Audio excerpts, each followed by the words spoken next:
sa parole vaut mieux que la graisse de bélier. Amen. Amen. Oui, il est Dieu ce soir encore. Que le Seigneur nous aide et qui donne à chacun la compréhension et l'obéissance dans sa parole. Psaume 124, le verset 2, le verset 1er déjà. Sans l'Éternel qui nous protégea, qu'Israël les dise. Sans l'Éternel qui nous protégea. Quand les hommes s'élevèrent contre nous, ils nous auraient engloutis tout vivants. Quand leur colère s'enflamma contre nous, alors les eaux nous auraient submergés. Les torrents auraient passé sur notre âme. Alors aurait passé sur notre âme le flot impétueux. Loué soit l'Éternel, qui ne nous a pas livrés en proie à leurs dents. Notre âme s'est échappée comme l'oiseau du filet des oiseleurs. Le filet s'est rompu et nous sommes échappés.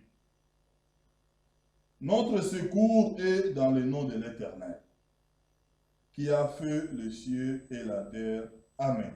Amen. Les bontés de l'Éternel ne sont pas épuisées. Ses compassions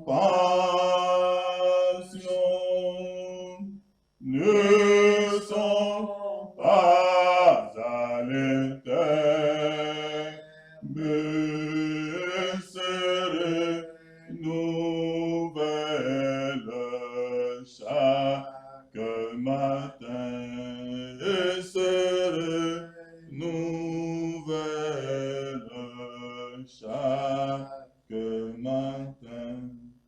Dieu, notre Père qui est aux cieux, rajoute encore des bénédictions dans ta parole d'introduction. Nous recommandons au Dieu du ciel la vase, l'outil ce soir que tu as choisi de nous parler. Depuis la nuit du temps, Seigneur, tu parles qu'aux hommes à travers les hommes. Comme tu l'as fait puissamment les mardis, ce soir encore, nous sommes venus à toi assoiffés, nous sommes venus à toi affamés.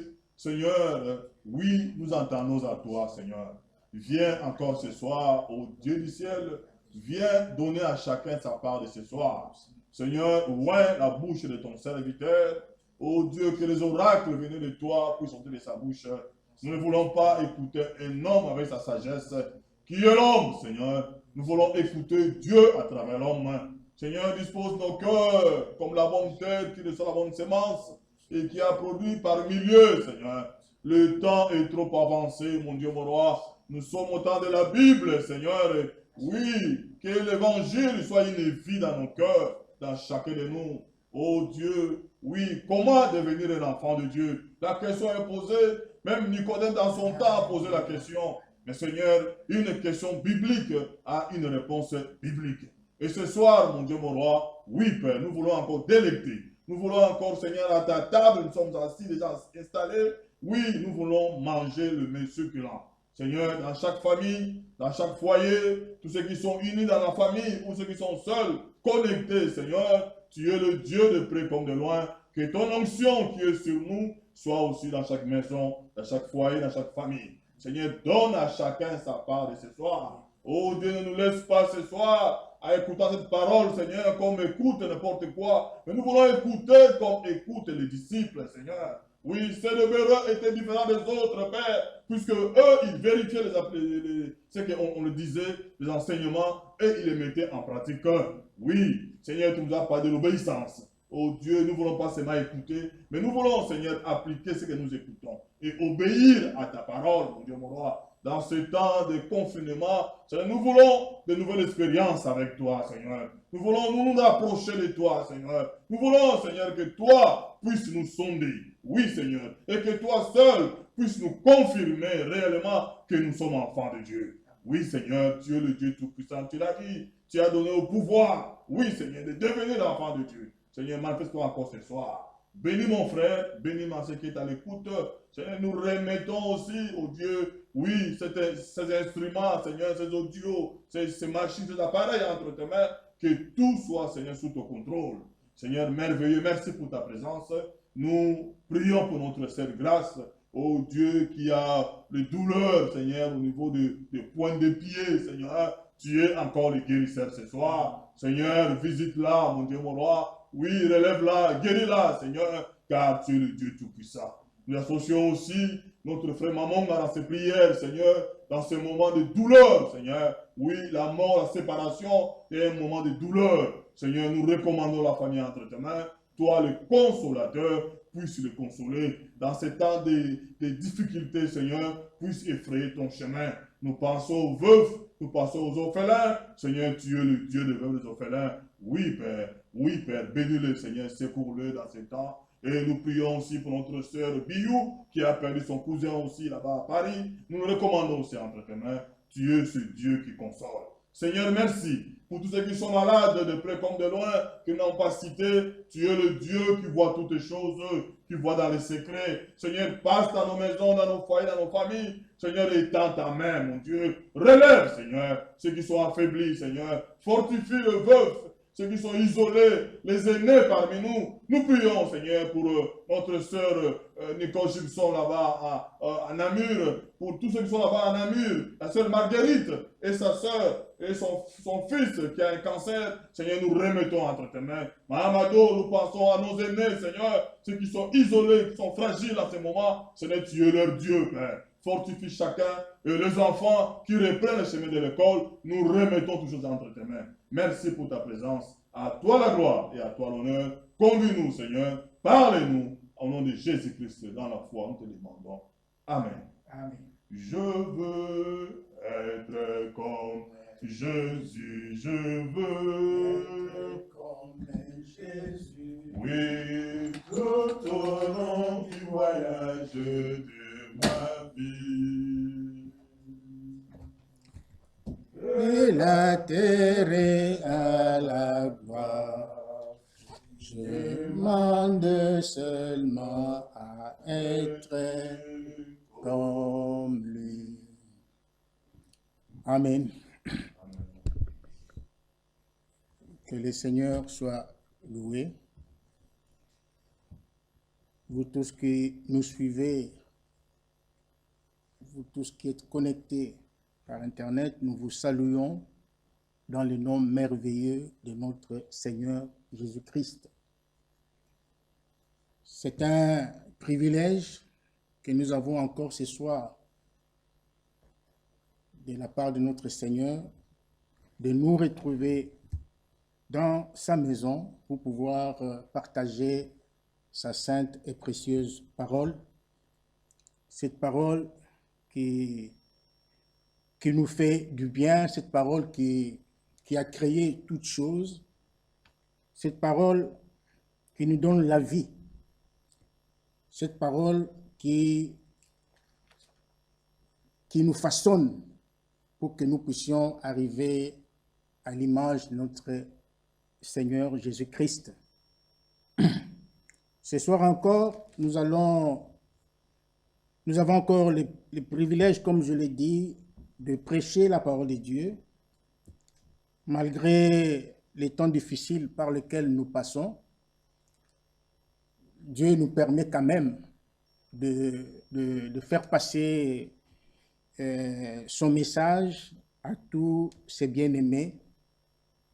Et la parole de Dieu dit qu'elle doit être prêchée. La parole de Dieu doit être prêchée en toute occasion favorable ou non. Malgré le confinement, malgré le corona, mais nous avons quand même l'occasion de prêcher la parole de Dieu. Et chaque enfant de Dieu a l'occasion de suivre, de recevoir la parole de Dieu. Il n'y a personne qui peut dire que voilà, je ne sais pas vivre la parole de Dieu parce que nous sommes en confinement. Non, ce n'est pas une raison valable devant le Seigneur parce que tout le monde a la possibilité d'écouter la parole de Dieu. Tout le monde a la possibilité de recevoir la parole de Dieu et tout le monde a la possibilité de la mettre en pratique. Parce que nos capacités ne viennent pas de nous-mêmes, mais elles viennent de notre Seigneur Jésus-Christ.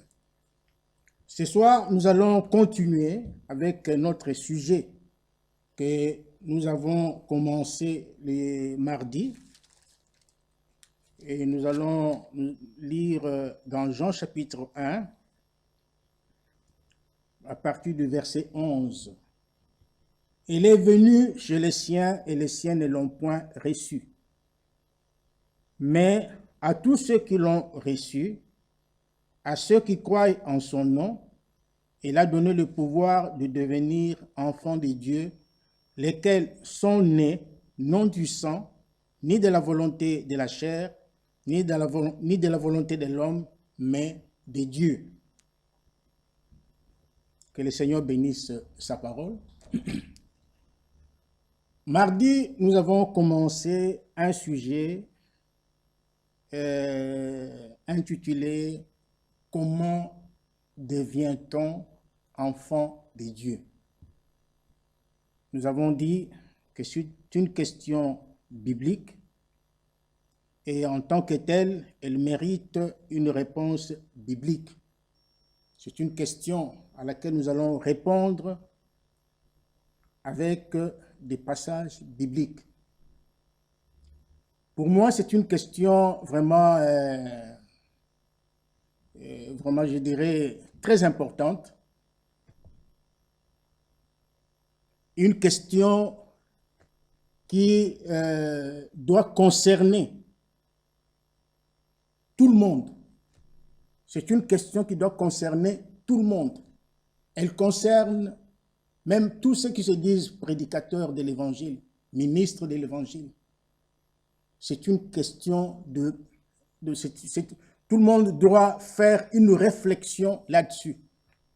Que vous soyez prédicateur, que vous soyez ancien, que vous soyez diacre, qui que vous soyez, cette question vous concerne. Elle concerne même moi qui vous parle. Nous tous, nous sommes dedans.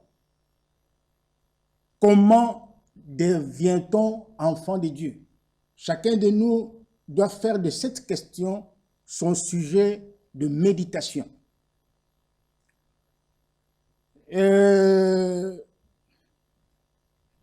Après avoir prêché le mardi, j'ai reçu quelques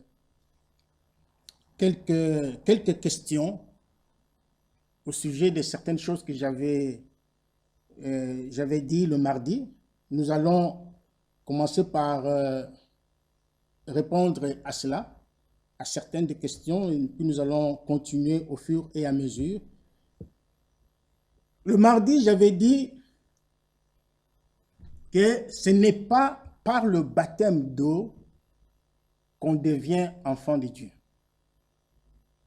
Et j'ai montré qu'il y a beaucoup de gens qui ont reçu le baptême dans l'eau, mais qui après ont abandonné la foi. Ils ont abandonné la parole. Ils sont rentrés dans le monde, vivre leur vie. Donc, c'est pour vous dire que le baptême n'a pas fait d'eux des enfants de Dieu. Et cela prouve qu'ils n'avaient pas la foi. Parce que la Bible dit que celui qui croira et qui sera baptisé sera sauvé.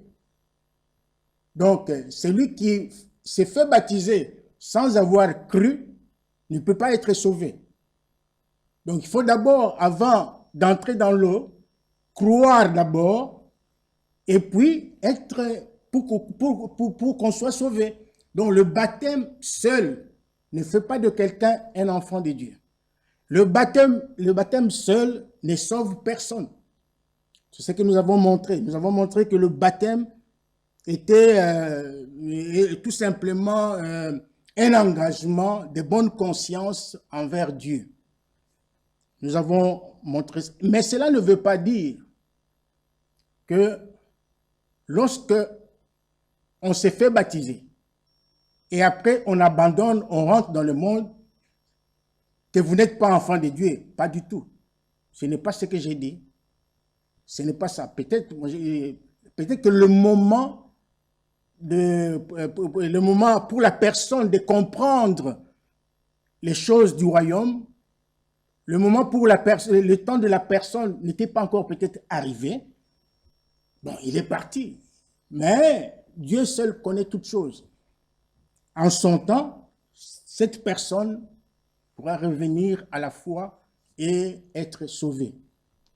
Donc, voilà. Et puis, j'ai aussi dit que le baptême du Saint-Esprit ne fait pas de quelqu'un un enfant de Dieu.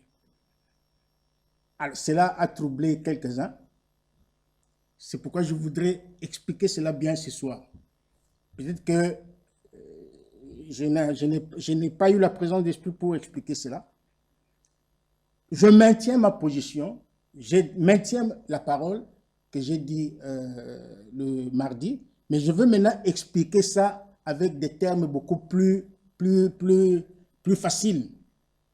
Donc, ce que je voulais dire exactement ce jour-là, c'est que le baptême du Saint-Esprit n'est pas la condition requise pour devenir enfant de Dieu. Nulle part dans la Bible, personne ne l'a enseigné pour dire que pour devenir enfant de Dieu, il faut être baptisé du Saint-Esprit. Ça n'existe pas dans la Bible. Ni frère Branham, ni frère, personne ne l'a jamais prêché de cette manière-là.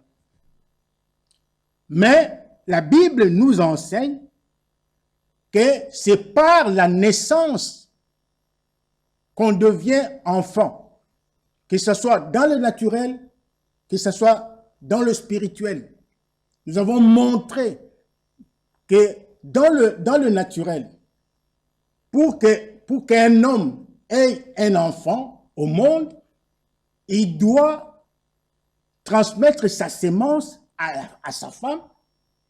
La femme reçoit la sémence de l'homme et au bout de quelque temps, la femme tombe enceinte et puis elle accouche, elle enfante. Elle donne un enfant, elle donne naissance à un enfant. Et cet enfant saura, au fur et à mesure qu'il va grandir, reconnaîtra que cet homme est son père. Et automatiquement, il va l'appeler père. Et en ce moment-là, le père en question saura que celui-ci est mon fils. Donc, il y aura une relation entre père et fils. Ça, c'est dans le naturel. Ça, toujours, depuis que le monde est monde, c'est comme ça que les choses se passent. Et aujourd'hui encore, c'est la même chose. On ne peut pas être enfant sans avoir été engendré. On ne devient pas enfant dans une famille par un parachute descendant, donc en parachutant dans un foyer, dans une maison, dans une famille, et dire et demander au monsieur qui est dans cette maison, je veux devenir votre enfant. Non, ça ne se passe pas de cette manière-là. Comme nous l'avons dit mardi, on ne vient pas non plus toquer, frapper à la porte de quelqu'un pour demander à être enfant. Non. Il faut une naissance. Il y a la sémence qui doit jouer un rôle important pour qu'un enfant puisse naître, pour qu'un enfant vienne au monde. Dans le spirituel, c'est la même chose, nous l'avons montré. Dans le spirituel aussi, il faut aussi une sémence pour qu'on devienne enfant de Dieu. Et la sémence en question, nous avons montré que c'est la parole. Dans Luc chapitre 8, verset 11, il est écrit que la sémence, c'est la parole de Dieu. Nous avons montré que la parole de Dieu est une sémence. Et comme toutes les sémences, elle doit produire selon son espèce. Quand quelqu'un reçoit la sémence de Dieu, eh bien, cette sémence produira, n'est-ce pas, selon son espèce. Nous avons donné un exemple Nous avons lu dans Luc chapitre 1, nous allons lire cela de nouveau. Luc chapitre 1, au verset 34, il s'agit ici de Marie. Nous avons montré, si vous lisez à partir du verset 26, il est montré comment l'ange Gabriel était venu en visite chez Marie. Et l'ange Gabriel lui a apporté le message divin. Et puis Marie a accepté ce message. Il a reçu la parole de Dieu. Il n'a pas discuté avec l'ange. Il a accepté la parole de l'ange. Et Marie s'est posé la question. Au verset 34, Marie dit à l'ange, « Comment cela se fera-t-il, puisque je ne connais point d'homme ?»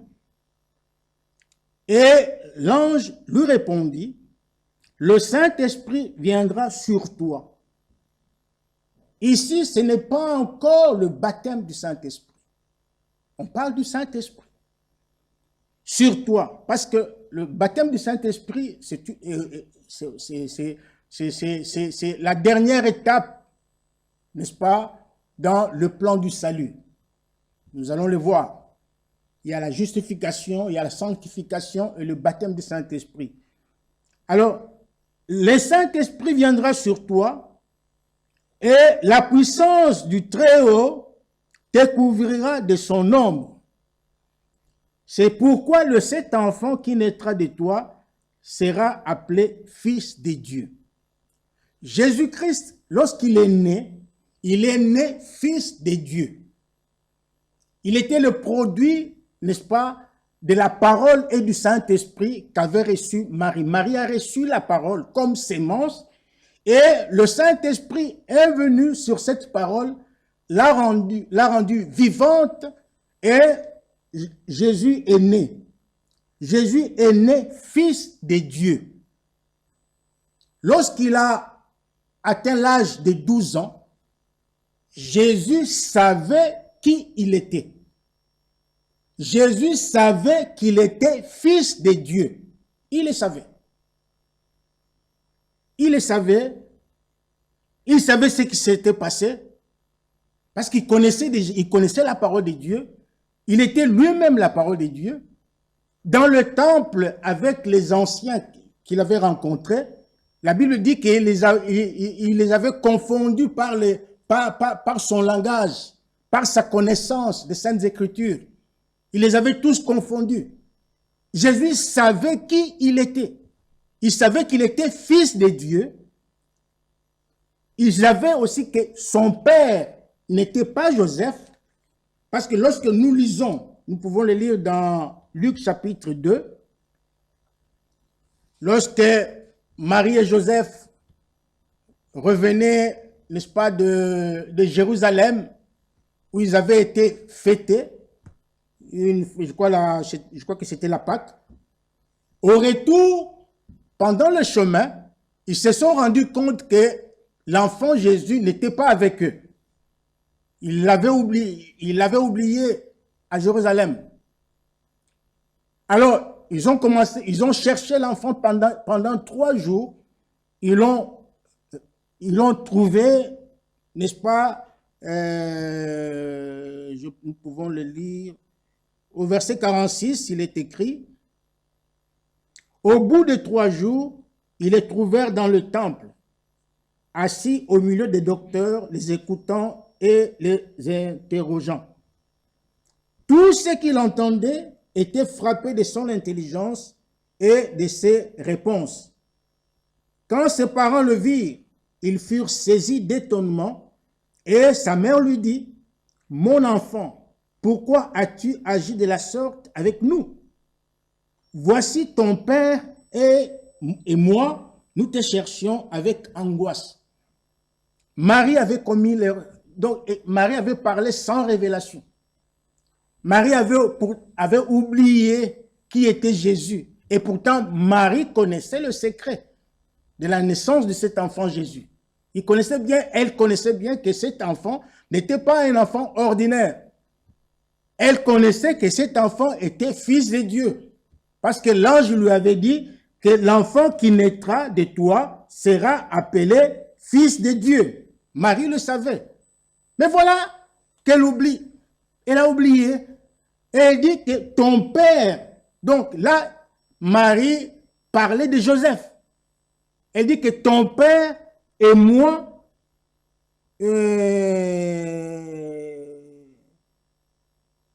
oui, voici ton père et moi, nous te cherchions avec angoisse. Mais Jésus qui était la parole, qui connaissait la parole, parce qu'il était lui-même la parole, savait que Joseph n'était pas son père biologique. Il n'était pas son père. Alors, il a corrigé Marie en lui disant, c'est sur verset 49, il leur dit, pourquoi me cherchez-vous? Ne saviez-vous pas qu'il faut que je m'occupe des affaires de mon père? Alléluia. Le père ici, ce n'est pas Joseph. Et même si vous remarquez dans la Bible, à la fin du verset 48, quand Marie dit, voici ton père ici, qui était Joseph, est écrit en minuscule. Donc, on a bien fait la différence. Écrit en minuscule. Parce qu'il s'agit d'un père naturel. Mais ici, ne savez-vous qu'il faut que je m'occupe des affaires de mon père? Le père ici est écrit en majuscule. C'est-à-dire, c'est pour faire la différence que le père dont parlait Marie était Joseph, mais le père dont parlait Jésus n'était pas Joseph, mais c'était le Père céleste. Donc Jésus savait d'où il venait. Il connaissait ses origines. Il savait qu'il n'était pas de ce monde. Alléluia. Il savait qu'il n'était pas de ce monde. Donc, il savait qu'il était issu de Dieu, qu'il était engendré par Dieu lui-même. Parce que l'ovule qui était dans Marie, que le Saint-Esprit avait touché, ce n'était pas l'ovule naturel de Marie, mais c'était une ovule que Dieu lui-même avait créée en Marie. Alors, elle a enfanté. C'est pour te dire que tout ce qui s'était passé en Marie avait comme origine Dieu lui-même. Cela n'était pas naturel. Ce n'était pas des choses... Parce que Marie avait la nature pécheresse. Était une pécheresse. Si le Saint-Esprit avait eu contact avec l'ovule de Marie naturelle, n'est-ce pas? Là, Jésus n'aurait pas été... de sa naissance n'aurait pas été, comment dirais-je, surnaturel. Tout venait de Dieu. Dans Marie, tout ce qui s'est passé dans Marie, c'était l'œuvre du Saint-Esprit lui-même. C'est Dieu qui était à l'origine de tout. Jésus savait qui il était. Jésus savait qu'il était fils de Dieu. Et à l'âge de 30 ans, c'est alors qu'il reçut le baptême du Saint-Esprit.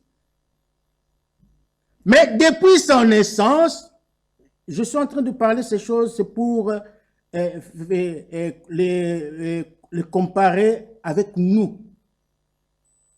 Nous allons le voir. À l'âge de 12 ans, il a confondu, ou plutôt je vais dire, à l'âge de 12 ans, il savait qui il était. Il savait qu'il était fils de Dieu. Il le savait. À l'âge de 30 ans, il reçut le baptême du Saint-Esprit. J'espère que vous êtes en train de bien me suivre. Il a reçu le baptême du Saint-Esprit à l'âge de 30 ans. Mais il est né fils de Dieu. Il savait qu'il était fils de Dieu. Aujourd'hui, j'ai amené quelques citations de Frère Branham et de Frère Franck pour appuyer ce que j'avais dit le mardi, que je viens de répéter. Il est né sous la conduite du Saint-Esprit. C'était l'œuvre du Saint-Esprit. Tout a été coordonné par le Saint-Esprit. Tout a été conduit par le Saint-Esprit. Déjà, dès que l'ange était venu vers Marie, tout était coordonné par le Saint-Esprit jusqu'à la naissance de l'enfant. Et la Bible dit qu'il était né fils de Dieu, comme l'ange l'avait dit. Mais Jésus n'était pas encore baptisé du Saint-Esprit. C'est à l'âge de 30 ans qu'il a reçu le Saint-Esprit et qu'il a commencé son ministère. Nous pouvons pour cela lire 2 passages de la Bible pour comprendre cela. Dans Matthieu chapitre 3, le verset 16 nous dit ceci. Dès que Jésus eut été baptisé, il sortit de l'eau. Et voici les cieux s'ouvrirent et il vit l'Esprit de Dieu descendre comme une colombe et venir sur lui. Ici, cet événement-ci ne s'est pas passé lorsqu'il est né. Non. Bien sûr qu'il était né fils de Dieu par la parole et par le Saint-Esprit, mais il n'était pas encore baptisé du Saint-Esprit. Notez bien cette différence-là. Alors, dans Jean chapitre 1, il est aussi dit quelque chose là-dessus. Jean chapitre 1, le verset 32. Jean rend témoignage, il dit, « J'ai vu l'Esprit descendre du ciel comme une colombe et s'arrêter sur lui. Je ne le connaissais pas, mais c'est lui qui m'a envoyé baptiser d'eau m'a dit, c'est lui sur qui tu verras l'Esprit descendre et s'arrêter, c'est celui qui baptise du Saint-Esprit. » Donc, tout a été coordonné par le Saint-Esprit.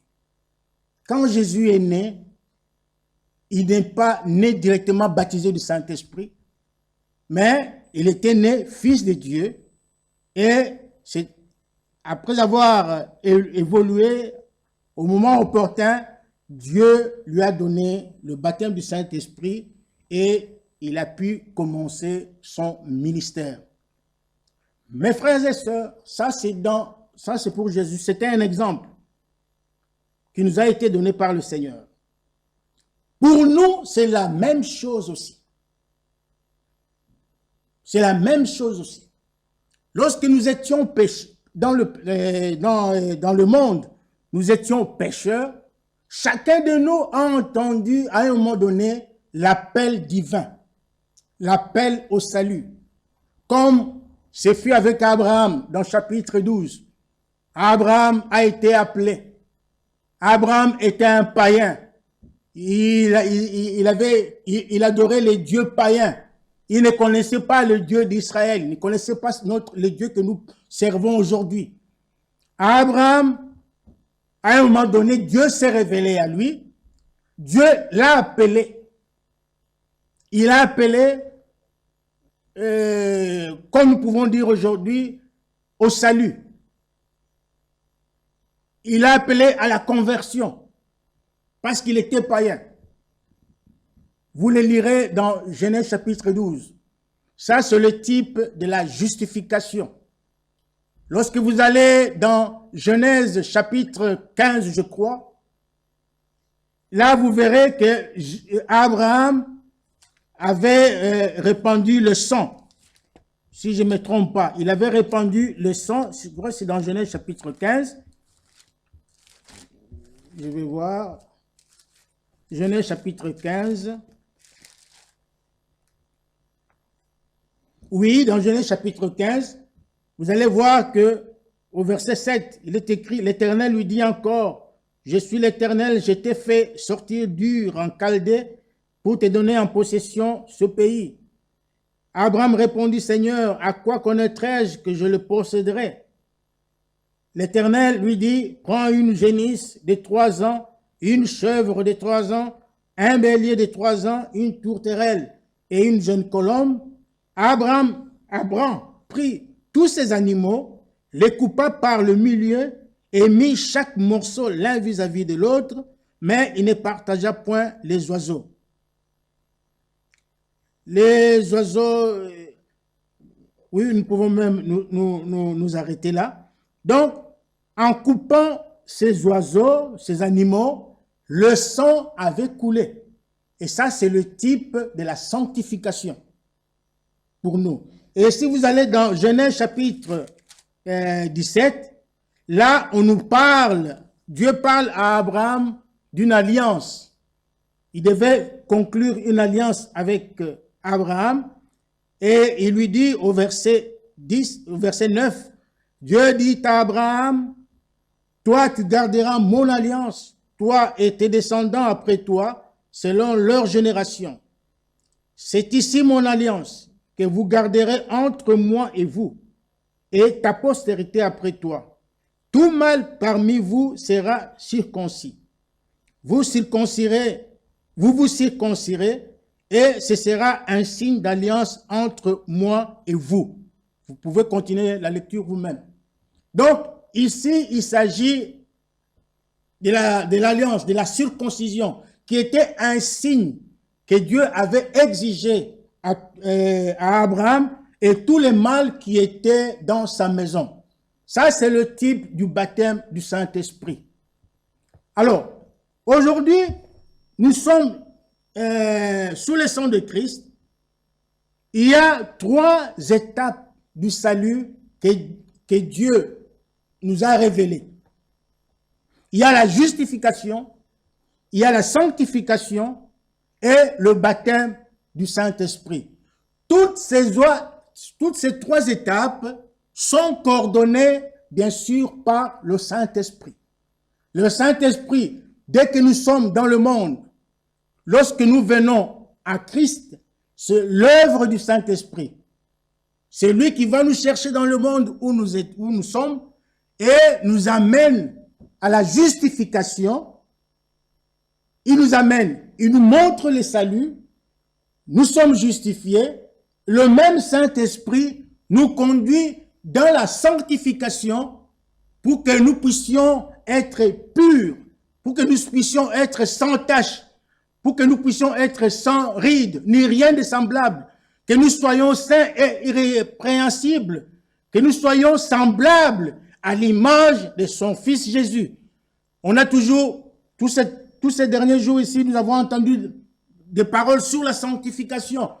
Dieu veut que nous soyons saints, comme lui est saint. Tout enfant de Dieu doit être saint, comme lui est saint. Sans la sanctification, personne ne verra le Seigneur. Donc, là, ça c'est la deuxième étape du salut. Tout homme qui veut aller au ciel doit passer par ces étapes. Et la dernière étape, c'est le baptême du Saint-Esprit. En dehors de ces 3 étapes, il n'y en a pas d'autres. Il y a la justification, il y a la sanctification, il y a le baptême du Saint-Esprit. Ce sont des étapes du salut, des étapes de grâce qui sont coordonnées, conduites par le Saint-Esprit lui-même. C'est pourquoi la Bible dit que tous ceux qui sont conduits par le Saint-Esprit sont fils de Dieu. Il n'y a que les enfants de Dieu véritables qui doivent passer par ces 3 étapes. On ne peut pas être justifié et rester là, dire que j'irai au ciel. Non. On ne peut pas non plus être sanctifié, s'arrêter là et dire que j'irai au ciel. Non. Pour arriver au ciel, il faut aussi atteindre la 3e étape qui est le baptême du Saint-Esprit. Ce sont des choses qui sont données par le Saint-Esprit. Amen. Alors, maintenant, le mardi, nous avons dit que la nouvelle naissance nous permet de naître dans la maison de Dieu, nous permet de naître dans le royaume de Dieu. Appelons et disons les termes et ces choses clairement. Il s'agit du royaume de Dieu. c'est par la nouvelle naissance que nous comprenons le royaume de Dieu. C'est par la nouvelle naissance que nous entrons dans le royaume des cieux, des dieux. Sans la nouvelle naissance, il n'y a pas de royaume. Sans la nouvelle naissance, il n'y a pas de vie éternelle. C'est une étape obligatoire. Parce que si, nous allons le lire même dimanche, dans Jean chapitre 3, au verset 7, Jésus dit clairement à Nicodème, il dit, c'est pourquoi je t'ai dit qu'il faut naître de nouveau, que vous devez, c'est une obligation, c'est une exigence. Donc, ce n'est pas que Dieu vous supplie de naître de nouveau. Ce n'est pas que Dieu vous demande si vous voulez naître. Non. Il faut que vous naissiez de nouveau.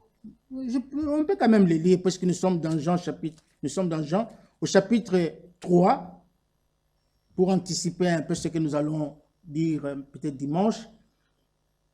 Le verset 7 dit, le verset 6 d'abord il dit, ce qui est né de la chair est chair et ce qui est né de l'esprit est esprit.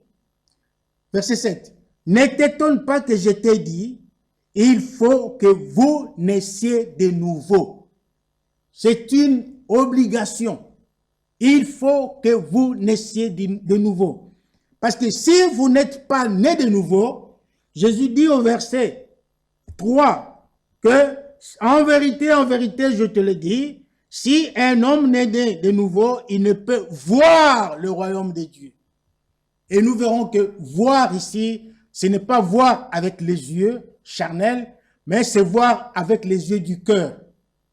Donc, vous ne pouvez pas comprendre le royaume des cieux. Au verset 5, il dit, en vérité, je te le dis, si un homme n'est né d'eau et d'esprit, il ne peut entrer dans le royaume de Dieu. Nous verrons peut-être dimanche ce que cela veut dire naître d'eau et d'esprit. Donc, vous voyez que la nouvelle naissance est vraiment capitale. La nouvelle naissance est une question vraiment très, très importante dans la vie d'un homme. C'est lui qui veut être agréable à Dieu. C'est lui qui veut comprendre les choses du royaume. C'est lui qui veut entrer dans le royaume de Dieu, doit passer par la nouvelle naissance. Là, nous ne sommes pas encore dans le baptême du Saint-Esprit. Il y a d'abord la nouvelle naissance. C'est lorsque vous serez né de nouveau que maintenant vous passerez par le baptême du Saint-Esprit. Et nous avons montré que le baptême du Saint-Esprit, c'est pour vous introduire dans le corps de Christ où il y a des ministères et des dons spirituels. Alors, sans le baptême du Saint-Esprit, plutôt, sans la nouvelle naissance, ne parlez pas du baptême du Saint-Esprit. On ne peut pas sauter les étapes. Avant de parvenir au baptême du Saint-Esprit, il faut d'abord passer par la nouvelle naissance. Ça, c'est vraiment très important. Et nous verrons qu'il y a beaucoup de gens qui se font des illusions, qui pensent qu'ils sont nés de nouveau alors qu'ils ne le sont pas encore. Et Frère Branham a dit quelque part, je ne me rappelle plus dans quel message, il dit qu'il y a beaucoup de prédicateurs même qui pensent être nés de nouveau, mais qui ne le sont pas. Ils sont prédicateurs, mais ils ne sont pas nés de nouveau. Et si quelqu'un n'est pas né de nouveau, c'est qu'il n'a pas même le baptême du Saint-Esprit. Parce qu'on ne peut pas avoir le baptême du Saint-Esprit sans passer par la nouvelle naissance. Il n'y a pas moyen, il n'y a pas moyen de tricher. C'est impossible. On ne peut pas tricher avec Dieu. On ne peut pas tromper Dieu. On ne peut même pas tromper même sa propre conscience. Non. La nouvelle naissance est capitale et très très importante. Nous verrons que la nouvelle naissance, nous verrons cela dimanche Dieu voulant. Nous allons décortiquer cela Dieu voulant le dimanche. Mais aujourd'hui, je voudrais d'abord lire Frère Branham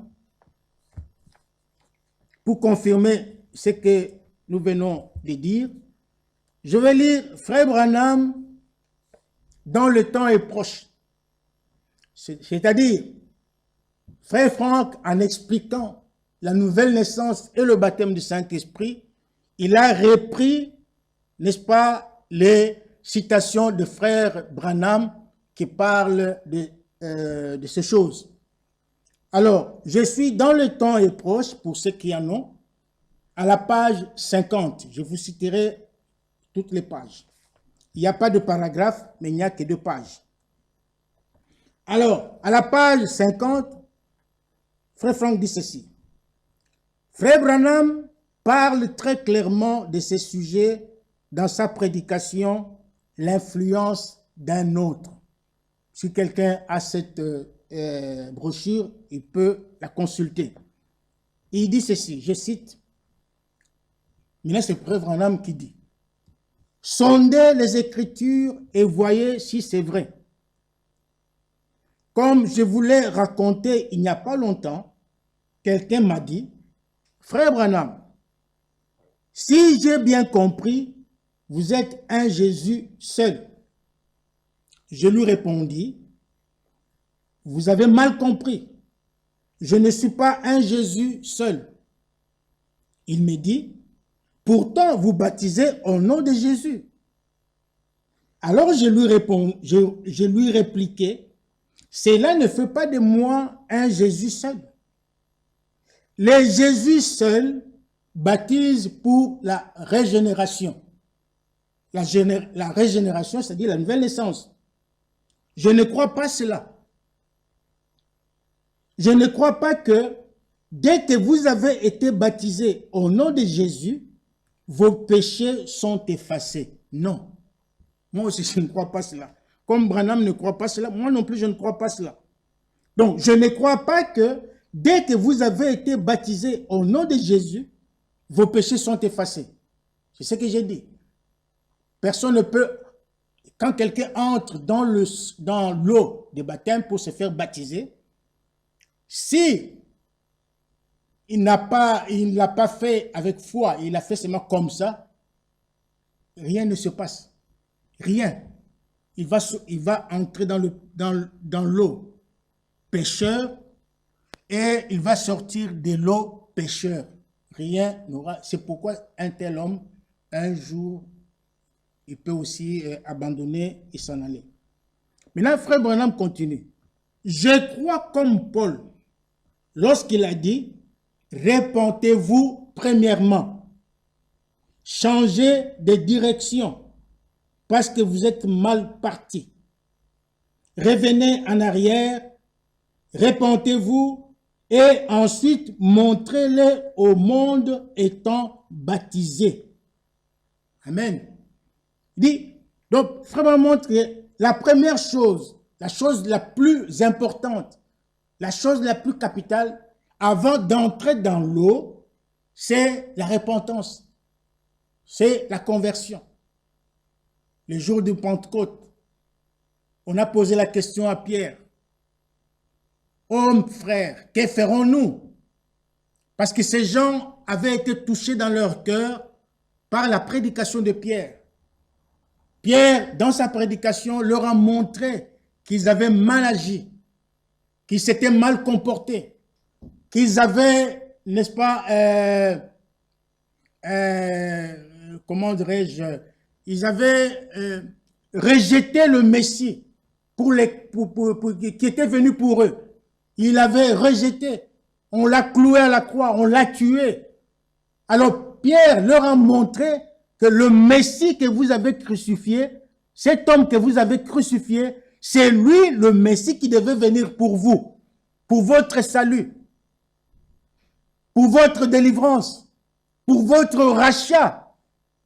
Il était venu pour vous, mais vous l'avez rejeté, vous l'avez remis dans les mains aux mains des pécheurs, et voilà, vous l'avez crucifié. Alors ces gens étaient touchés dans leur cœur. La Bible dit qu'ils eurent le cœur vivement touché, et ils demandèrent à Pierre, « Que ferons-nous, hommes frères ?» La réponse de Pierre était claire et nette. Pierre ne leur a pas dit, soyez baptisés du Saint-Esprit pour que vous soyez sauvés. Non. Pierre ne leur a pas dit cela. Pierre ne leur a pas dit, allez à l'église tous les jours. Non. Pierre leur a dit clairement que répentez-vous et que chacun de vous soit baptisé au nom du Seigneur Jésus-Christ. Pierre leur a parlé de la repentance. Ça, c'est la première chose que tout homme doit faire. Tout celui qui vient au salut, tout celui qui vient à Dieu doit commencer par la repentance. Nous devions tous, avant d'entrer dans l'eau, commencer par la repentance. Mettre notre vie en ordre et entrer dans l'eau. Parce que avant d'entrer dans l'eau, il faut mourir. Il faut mourir. Parce que nous allons le voir. Je vais pas aller plus loin. Nous allons le voir. Dans Actes chapitre 3, au verset 19, il est aussi dit clairement que répentez-vous et convertissez-vous pour que vos péchés soient effacés. Vous voyez que pour que les péchés d'un homme soient effacés, pour que l'homme soit agréable à Dieu, pour que l'homme puisse accéder au salut de Dieu, il doit passer par la repentance et la conversion. Donc, quelqu'un qui entre dans l'eau, qui ne s'est pas repenti, sincèrement, ses péchés ne lui sont pas encore pardonnés. Ça, ce n'est pas moi qui l'ai dit, mais c'est la Bible qui le dit. Alors, la première chose que tout homme doit faire, la première chose que toute femme qui vient à Christ, qui vient au salut doit faire, c'est la repentance. C'est très important. Sans la repentance, il n'y a pas de pardon pour les péchés. Sans la repentance et la conversion, il n'y a pas de pardon pour le péché. La repentance, c'est le regret sincère de la vie qu'on a menée lorsqu'on était dans l'ignorance. On pleure même. On doit pleurer, regretter la vie qu'on a menée à l'encontre de la volonté de Dieu. On doit regretter cette vie-là. On doit pleurer devant Dieu. Il faut que les larmes coulent. Tous ceux qui se sont repentis dans la Bible ont fait couler des larmes, d'abondantes larmes. Ils ont pleuré amèrement. Ils ont regretté de tout leur cœur ce qu'ils avaient fait. La vie qu'ils ont menée. Ils ont pleuré pour cela. Et ils ont obtenu le pardon de Dieu. Et la conversion n'est rien d'autre que le retour à Dieu. C'est-à-dire, tu marchais sur un certain chemin que peut-être tu croyais le bon, le meilleur. Mais à un moment donné, lorsque tu as reçu l'évangile, lorsque tu as compris la volonté de Dieu, qu'est-ce que tu fais? Tu rebrousses ce chemin.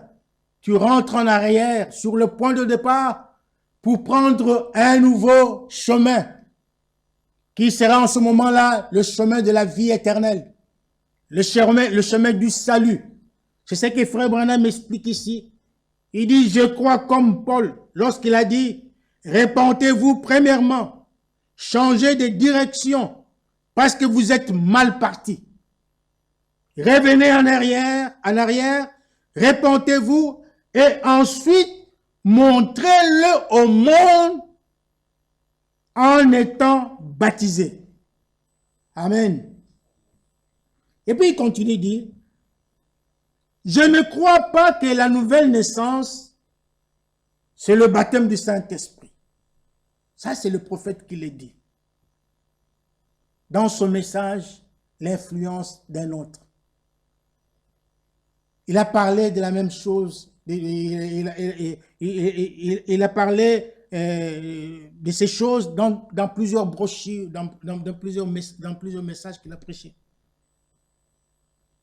Il dit, je ne crois pas que la nouvelle naissance, c'est le baptême du Saint-Esprit. C'est ce que nous sommes en train de montrer depuis mardi, que le baptême du Saint-Esprit, ce n'est pas la nouvelle naissance. Ce sont deux choses différentes. Il y a d'abord la nouvelle naissance Et puis ensuite, il y a le baptême du Saint-Esprit. Et puis continue, il dit, ce qui compte en premier, écoutez bien, saisissez bien ceci. Ce qui compte en premier, ce n'est pas le baptême du Saint-Esprit. Alléluia. Ce n'est pas le baptême du Saint-Esprit qui compte en premier. C'est d'être né de nouveau. Donc, ce qui compte en premier, ce n'est pas le baptême du Saint-Esprit, mais c'est d'être né de nouveau. Donc, c'est la nouvelle naissance qui compte en premier. Ne précipitons pas les choses. N'anticipons, comment on dit ça? N'allons pas vite en besogne. Non. Il faut, avant d'arriver au baptême du Saint-Esprit, on commence d'abord par la nouvelle naissance. Parce que le baptême du Saint-Esprit est synonyme de l'adoption. On ne peut pas adopter quelqu'un qui n'est pas encore né. Alléluia. On ne peut pas. On ne peut pas adopter quelqu'un qui est né. On adopte, même si vous lisez dans Galates chapitre 4, l'adoption, même Frère Branham a parlé là-dessus dans sa prédication, adoption. On est d'abord enfant, mais on doit d'abord te surveiller, t'éduquer. On t'éduque. Et puis lorsqu'on verra que tout va bien, tu es vraiment un enfant correct, ainsi de suite, alors là maintenant on t'adopte. Tu deviens fils, on t'adopte. C'est ça le baptême du Saint-Esprit. Ce qui compte en premier, ce n'est pas le baptême du Saint-Esprit, c'est d'être né de nouveau. Frère Branham continue. C'est par le sang que vous naissez de nouveau. Je veux dire que la vie de la cellule vient par le sang. Lorsque vous êtes baptisé par le Saint-Esprit, cela vous introduit dans le corps. Mais c'est par le sang que vous naissez. Parfaitement. Vous êtes né du sang de votre Père. Comme nous l'avons montré dans le naturel, chacun est né du sang de son Père. Moi, je suis né du sang de mon Père. Mes enfants sont nés de mon sang. Et puis continue, je suis né de nouveau par le sang de mon Père, de Christ. Il y a deux naissances, la naissance naturelle et la naissance spirituelle. Tout se passe par le sang. Tout se passe par la sémence. Alléluia. Ça, c'est Frère Branham qui dit, et Frère Franck maintenant continue et fait ses commentaires ici. Il dit, ce même Saint-Esprit, j'aime ça, ce même Saint-Esprit qui nous conduit à la repentance. Vous voyez que c'est le Saint-Esprit qui nous conduit dans la justification, c'est le Saint-Esprit qui nous conduit dans la sanctification, c'est le Saint-Esprit qui nous conduit dans le baptême du Saint-Esprit. C'est le même Saint-Esprit qui nous conduit dans la repentance. Parce que la repentance vient de Dieu. C'est Dieu qui donne la repentance. C'est le Saint-Esprit qui produit la repentance. Nous verrons ça plus tard. C'est le Saint-Esprit qui nous conduit dans la conversion même. Tout est coordonné par le Saint-Esprit. Ce même Saint-Esprit qui nous conduit à la repentance nous fait passer par la nouvelle naissance. Alléluia. Et c'est lui aussi qui nous donne la puissance pour le service. Le Saint-Esprit est aussi l'onction et le sceau. Une question m'a été posée sur ça, on répondra ça plus tard. Frère Franck continue et il dit au verset, plutôt en bas, il dit, de même qu'une sémence est nécessaire dans la naissance naturelle, dans la naissance spirituelle, une sémence est aussi nécessaire. Celle de la sainte parole de Dieu. Partout où la vraie parole a été plantée, le Saint-Esprit est présent pour lui donner la vie. Je lis ces choses, ce sont les hommes de Dieu en qui nous croyons, qui nous enseignent. Frère Branham, Frère Franck, qui nous enseignent le message, qui nous enseignent la voie pour l'éternité, la voie qui doit nous conduire au ciel. Nous tous, nous croyons en Frère Branham, nous croyons aussi en Frère Franck, pas comme des hommes, mais comme des serviteurs de Dieu, qui étaient remplis du Saint-Esprit. J'aimerais répondre ceci. Il dit, de même qu'une sémence est nécessaire dans la naissance naturelle, dans la naissance spirituelle, une sémence est aussi nécessaire, celle de la sainte parole de Dieu. Partout où la vraie parole a été plantée, c'est vraiment important ça. Partout où la vraie parole a été plantée, le Saint-Esprit est présent pour lui donner la vie. Alléluia. C'est ce que nous avons montré. Au commencement était la parole. La parole était avec Dieu. La parole était Dieu. Et la parole a été, comment dirais-je, en elle, voilà, en elle était la vie. Donc, la vie est dans la parole. Nous ne parlons pas des interprétations. Nous parlons de la pure parole de Dieu. De la parole qui est sortie de la bouche de Dieu.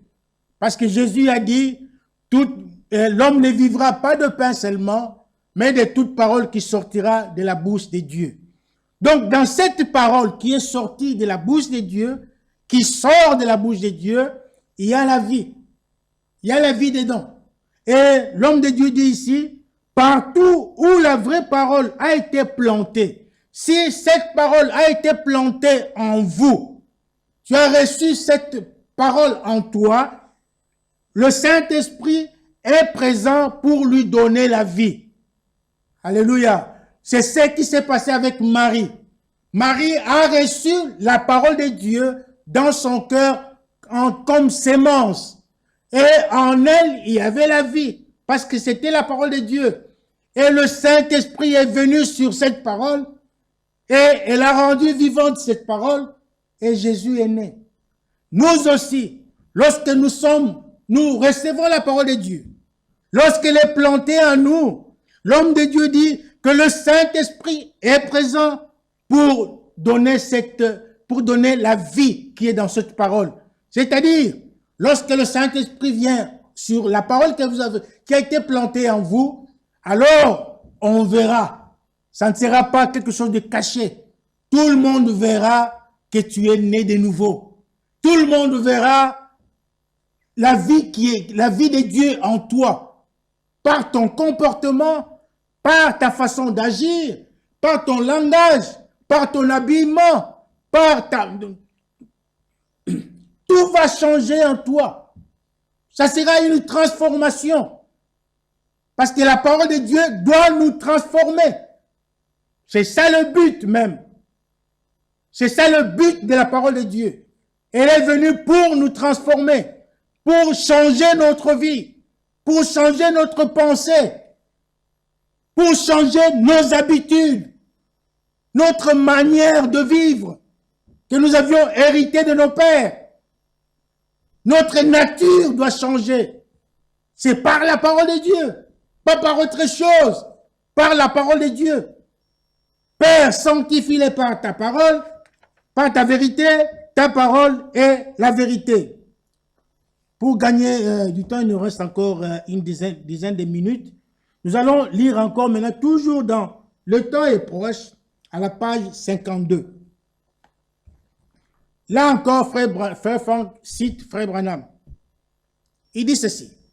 Frère Branham a bien résumé cela. Je cite, lorsque vous, ça c'est Frère Branham qui parle, lorsque vous croyez au Seigneur Jésus-Christ, suivez-moi très bien, lorsque vous croyez au Seigneur Jésus-Christ, c'est à ce moment-là que vous passez par la nouvelle naissance.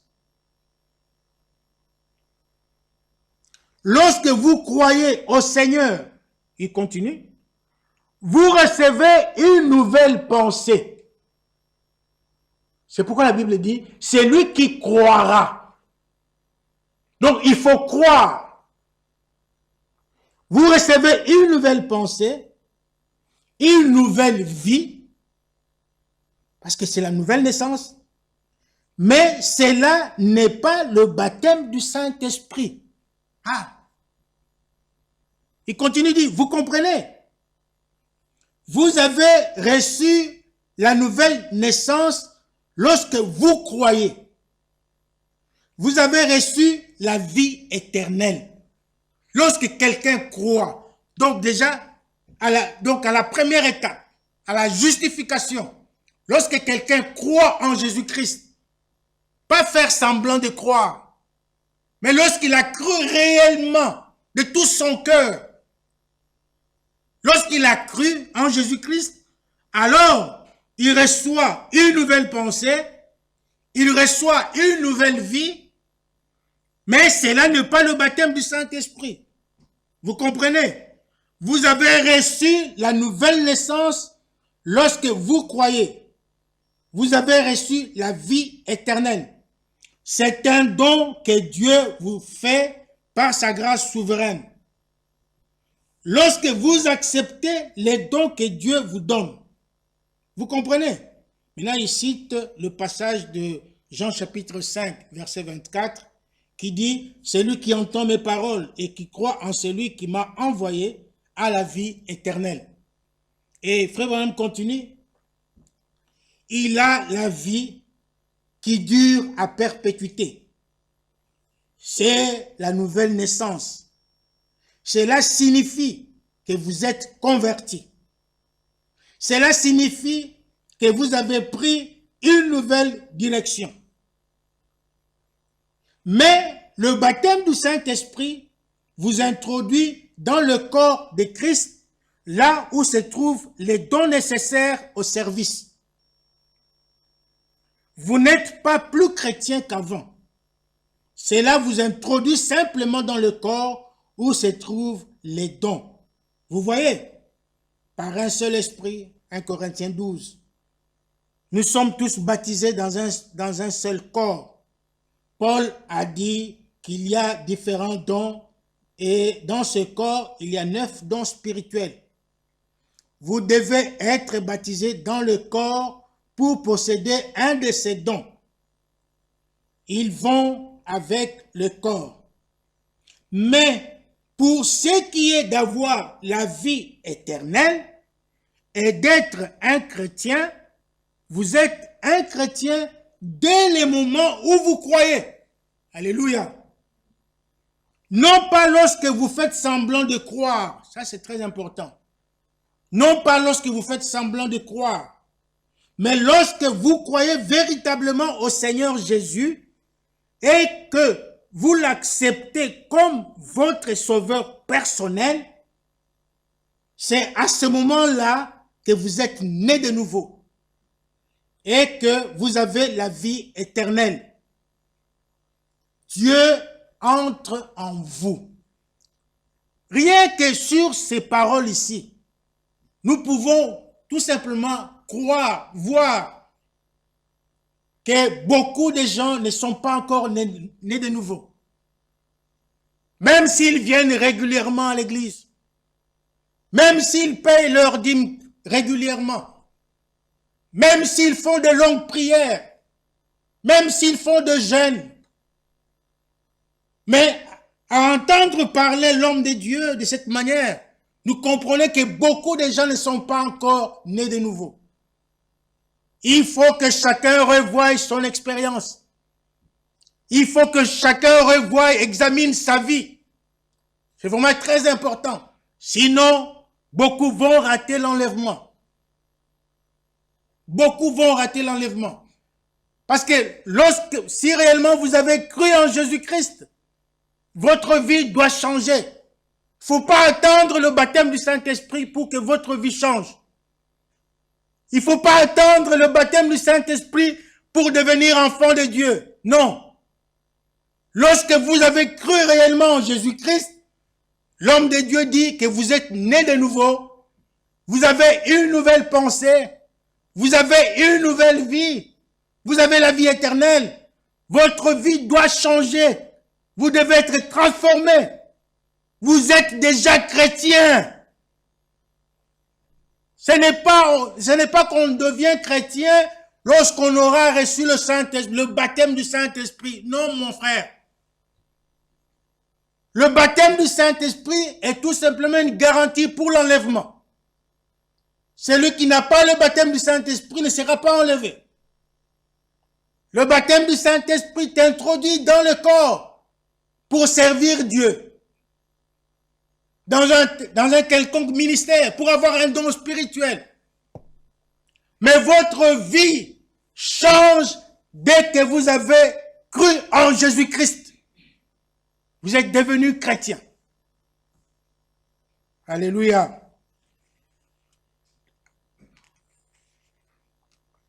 À la page 53, le frère Franck, maintenant c'est frère Franck qui dit, les trois étapes, plutôt les trois expériences, justification, sanctification et baptême du Saint-Esprit rendent la nouvelle naissance complète. Il faut passer par toutes ces trois étapes. Vraiment que le Seigneur nous aide. Et pour finir avec cette brochure, Frère Franck répète toujours, Frère Branham, il dit, Frère Branham a dit, premièrement, justification, sanctification et baptême du Saint-Esprit. Et ensuite, c'est la venue de la pierre de fête. Que doit-il se passer? Les groupes de croyants remplis du Saint-Esprit doivent être ajustés afin de pouvoir s'adapter au même genre de ministère qu'il avait au moment où il s'en alla, afin que, lorsqu'il reviendra, tout puisse être emporté dans l'enlèvement, ayant été justifié, sanctifié et ayant reçu le baptême du Saint-Esprit. La pyramide sera de nouveau dressée, la maison de Dieu vivra de nouveau, l'arbre de vie est de nouveau en train de croître. Amen. Voilà un peu ce que j'avais à vous dire ce soir, mes frères et sœurs, vous tous qui me suivez en ligne. Mon souci ce soir était de vous montrer que la chose essentielle, la chose primordiale, c'est naître de nouveau. La nouvelle naissance est la condition requise pour devenir enfant de Dieu. Enfant de Dieu, on le devient par la nouvelle naissance. Nous allons bien expliquer cela le dimanche, parce qu'une question avait été aussi posée dans ce sens-là. Ce n'est pas qu'on devient, quand on dit devenir enfant de Dieu, cela ne veut pas dire que nous étions d'abord enfants du diable, mais maintenant nous devenons enfants de Dieu. Ce n'est pas comme ça. Un enfant de Dieu ne peut jamais devenir enfant du diable. Un enfant du diable ne peut jamais devenir enfant de Dieu. Non. Parce que tout a été déjà prédestiné dès avant la fondation du monde. Frère Michel nous a montré suffisamment, nous a enseigné suffisamment sur cela, sur ces choses. La prédestination, l'élection, la préscience de Dieu. Nous avons vu ces choses. Donc, c'est dès avant la fondation du monde, nous avons déjà été élus enfants de Dieu. Celui qui est enfant de Dieu aujourd'hui avait été déjà élu, choisi par Dieu dès avant la fondation du monde. Si tu es enfant du diable aujourd'hui, tu l'avais déjà été avant que Dieu ne crée le monde. Il n'y a rien qui viendra changer ta nature. Il n'y a rien qui va changer cela. Donc, nous devenons enfants de Dieu, c'est par nature. Nous avions une nature pécheresse. Maintenant, nous devons acquérir la nature divine, la nature de Dieu. Comme c'est écrit dans 2 Pierre chapitre 3, je pense. 2 Pierre chapitre 1. Nous le verrons dimanche. Donc, nous sommes venus dans le monde pécheurs, ayant la nature pécheresse. Maintenant, par la nouvelle naissance, nous optons la nature divine. Par la parole de Dieu, par la sémence de Dieu. Voilà un peu ce que nous pouvons dire ce soir. Nous allons nous arrêter là, sinon je risque de continuer. Donc, la première chose, la chose la plus importante dans la vie de celui qui veut être enlevé, de celui qui veut aller au ciel, de celui qui veut aller au ciel, de celui qui veut être agréable à Dieu, de celui qui veut servir Dieu, la première des choses, c'est la nouvelle naissance. Et par la nouvelle naissance, nous comprenons qu'il y a la repentance, il y a la conversion. Donc, quand tu passes par la repentance, tu passes par la conversion, tu es justifié. Dieu te justifie par la foi. Dieu te regarde. Quand Dieu te regarde, il ne voit aucun péché en toi. C'est ça la justification par la foi. Nous sommes justifiés par la foi. Ça, c'est la première étape. Déjà, à ce niveau-là, on est né de nouveau. À ce niveau-là, on a la vie éternelle. À ce niveau-là, on a la vie de Dieu. À ce niveau-là, on commence, donc on est déjà enfant de Dieu, on a une nouvelle vie.